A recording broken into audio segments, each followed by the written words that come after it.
guys. So first of all, thank you all for coming. Also for the organizers that they organized this nice event. A little bit to get to know you. How many of you are game designers? Oh, there are pretty few hands. Is there anybody especially balance designer or economy designer? Okay, so hopefully this will be interesting or inspiring not only for these guys but for everybody. So we will speak about the connection between the game balance or economy balance, connected what can be the impact on the revenue on the things that we did in the games that we help grow. Me personally, I'm game and economy designer in Superscale. Previously, I worked I'm more than 5 years in app monetization. Previously, I worked in Cygic GPS navigation as a monetization lead. At Superscale, we are helping companies to scale their games to their maximum potential. These are the few partners that you maybe have heard about, for example, Traplight, Armada, or Frogmind. We are working currently on more than 40 projects. So one of the games that I will be talking about is Thanks a Lot. It's a 3 versus 3 MOBA game. What I personally like about this game is that you are able to personalize or to play with the gear that you like. So you are able to pick the gun that you like, build on a chassis that you like, and there's a commander on top of it. Usually, when we start the cooperation with a new game or new project, we do a huge deconstruction of the game, and we try to understand it, to simulate the economy and all the things that is going on with it, and to find the spots that can bring the most value to our partner. So when we started working with Thanks a Lot, we did something similar.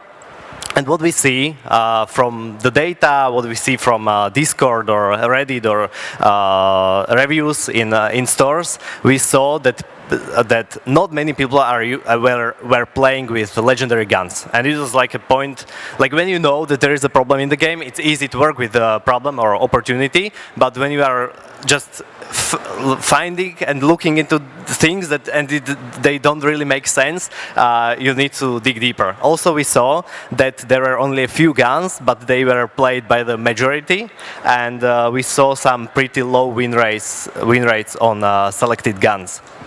So when you know where is the problem, then you need to set an aim. Like you can't. The solution can be just fix this problem, but you need to know where do you want to get, how does it should look like.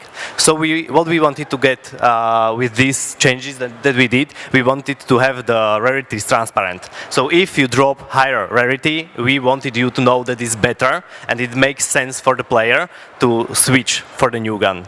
Also, we wanted to make the upgrades impactful, in terms of that you can feel the upgrades in the game. That you upgrade, the upgrading makes sense. And also we wanted that the skill wins in terms of that you are able to win in any guns. Like the guns are completely different. Okay, I will show you in a bit. The question was like we knew where we wanted to get, and the question was how do we want to get it into the game. So basically, we started with damage per second, like simple numbers that everybody knew, and we were like, oh, this should work. But I'm sure you know this feeling that you started working with something and you come to some problems and you find that it's not really ideal to use it. So for example, damage per second doesn't take into account a few characteristics. So for example, some guns are long range and some are short range.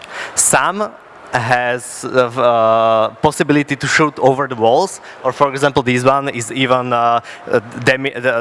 deals damage in an area. Different gun, like a shotgun, for example, it deals the bullets spread, and so the damage per second does not really help you, because it's okay if everybody can deal the same damage here, but the guns have certain advantages and disadvantages, and this is not taken into account. So therefore, we cried a little bit, but then we were trying to fix it with something we call effective damage per second. So we applied modifiers, like damage modifiers, for all these things that I was talking about, to make it more effective. So we did like a nice balanced thing in the Excel, as we started with Excel. But you know, if you make something nice in Excel, in reality, something will be overpowered in reality. So therefore, it is good, or recommend to playtest, to have your beta community, or that's the reason of soft launch, all the other things that are done to fix this stuff.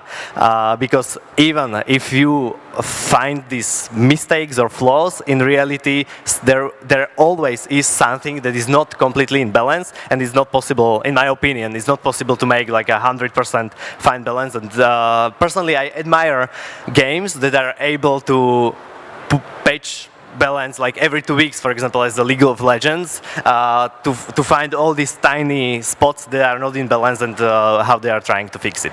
If you got into reality, it's really important to gather the data and to see, for example, like win rates, as I was speaking before, or what guns people choose in what situations, because based on that, you can then continue and improve the balance that you have in your game.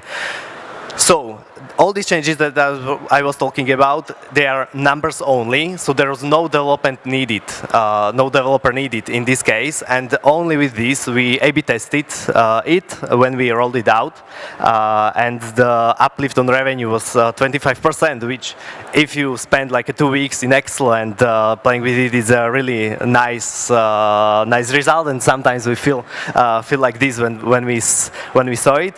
But what's more important is that we saw that also players noticed it, and were happy with the change. Second case study that I will go through is the game is called Transit King Tycoon. It's a transport fleet management game. So you've got road, you build roads, you've got trucks, and you try to optimize the effect, like to transport the goods in an effective way. And when we started working with the game, every truck has 3 main parameters, like speed, fuel consumption, and the capacity. And 2 of these were pretty nice scaling. So if you've got level 1, this is a truck that you can get, and if you progress in the game, the speed is progressing, the fuel effectiveness or the fuel consumption goes down. But what we saw was like the capacity is still the same. This mechanic was already, like the scaling or increasing capacity of trucks was already in the game, and the studio is using it for the premium trucks, or was using it for the premium trucks. And it was like, you are trying to be more effective, and you are not allowing players to transport more with every truck. So we were like, how about we go this way? So in reality, it looked, in our eyes, it looked like you are upgrading something, but it's the same. Like you are not changing anything, and we proposed to load the trucks properly. So, as you know, if you change something in the game, it has impact on all the other things, and especially if you are playing with the capacity in this type of games. So here it's a progression, so level 0, level 100, and this was all the capacity that player was able to transport. So it was, in the previous build, it was rising only a little, and the change that I showed you, it's rising significantly, and it brings all the problems that you can imagine. Because if you are able to transport more goods, you are able to earn more money. If you are able to earn more money, you are upgrading faster. So all the economy had to be like, it started with one number, yeah, like let's upgrade this stuff, but in the end we needed to change all the economy, so all the costs, all the upgrades, all the sizes of the requests of the cars. So again, we saw a really nice uplift in revenue. In this type, there was a little bit of development needed, since the UA changed, and there were some tiny bits that needed to be changed. But still, we saw 32% rise in uplift. But what was more important, what was more interesting for me, that we also saw a rise in retention, because it's as we believed, it was a mechanic that was essential to the game, that you want to be more effective and you want to transport more goods. And as I showed you on the previous chart, the change is, the longer you are in the game, the change is more visible. So also, as you look at those relative uplift in retention, the longer you are in the game, the retention, the change, the impact on retention was better. On day 7, it was plus 14%, and those who are game designers, you know how hard it is to boost retention. So, to sum these things together, how are you able to improve your game?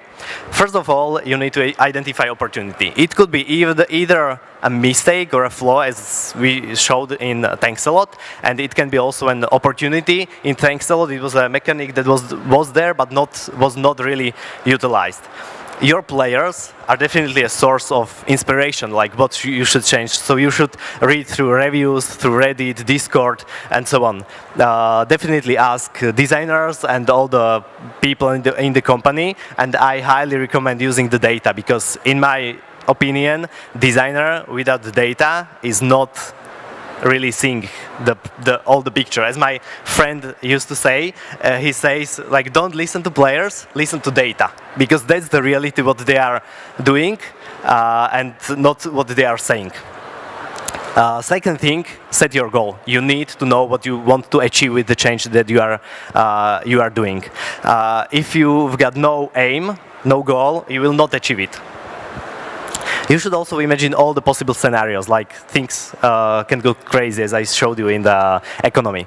Be bold. Like the changes that you saw, they were really huge, and sure, we were a little bit afraid, like how can this be, it can turn out in a bad way. So, but still, if you want to get a huge impact on your KPIs, on the retention, revenue, on the, and other metrics, the changes that you are doing or A/B testing should be big. Like if you are A/B testing color of a button, it may have like a few percentage impact, but it's, in my opinion, it's not really worth testing. And regarding to be bold, it's important to mitigate the risk, and this is the reason, like for the A/B tests, for the soft launch, for the beta community, for the playtesting, and for example, you can reward it. When we rolled it out for all the players, it's good to reward your existing players and to explain them what you are doing and why you did it. I will come back a little bit. There's one point I wanted to show you, that when we did this change in the economy, and we were A/B testing it, it was really funny because the studio, we got the regular calls. They were like, there are players that found out that we are A/B testing the new economy, and they want it. What should we do?